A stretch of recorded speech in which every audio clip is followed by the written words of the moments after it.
قال النبي صلى الله عليه وسلم: الدعاء بين الأذان والإقامة لا يرد. يعني الفترة اللي بين الأذان وبين إقامة الصلاة، الفترة دي الدعاء فيها مستجاب. هل الأولى والأفضل إن أنا أقرأ قرآن في الفترة دي ولا أدعي ربنا؟ طبعا أدعي ربنا سبحانه وتعالى، ده فقه الأولويات. إن أنا في الوقت ده اللي هو بين الأذان والإقامة إن أنا أدعي ربنا سبحانه وتعالى، لأن النبي قال لك إن الدعاء في الفترة دي مستجاب. طيب ال10 أيام الأواخر من رمضان فيهم ليلة القدر. في بعض الناس بيفضلوا يصلوا طول الليل وما بيدعيش ربنا سبحانه وتعالى.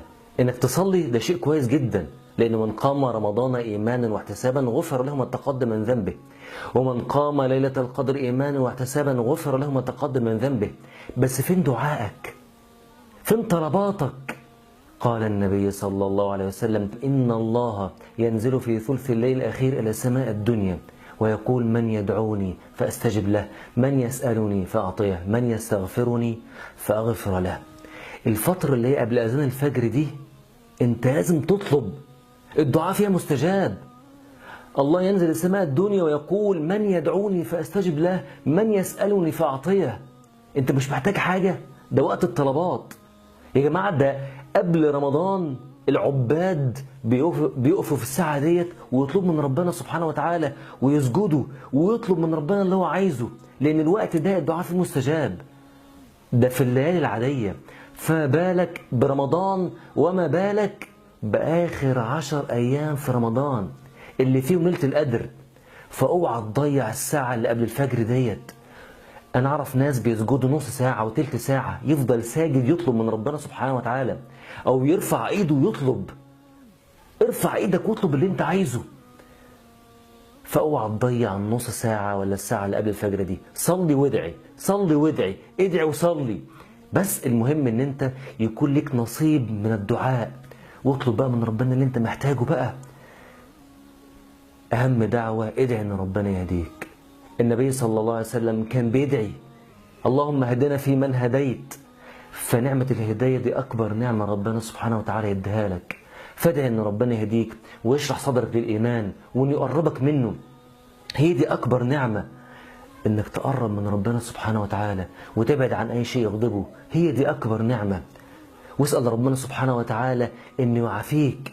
قال النبي صلى الله عليه وسلم: اسألوا الله العفو والعافية، فإن أحدا لم يعطى بعض اليقين خيرا من العافية.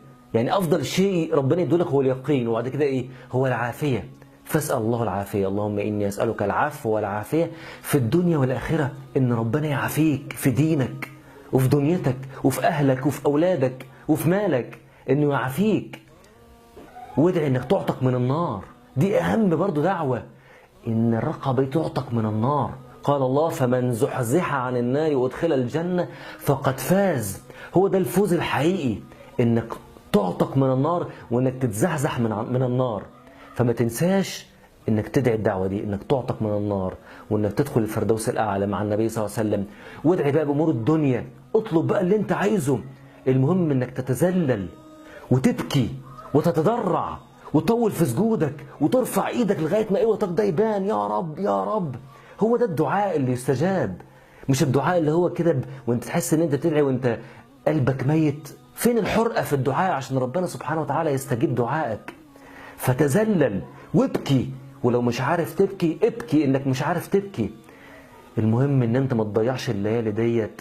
اخر نص ساعه قبل الفجر او اخر ساعه اقف بين ايد ربنا سبحانه وتعالى وادعي. حتى لو انت بتصلي في المسجد خد لك كده ركن وارفع ايدك وادعي واطلب من ربنا سبحانه وتعالى.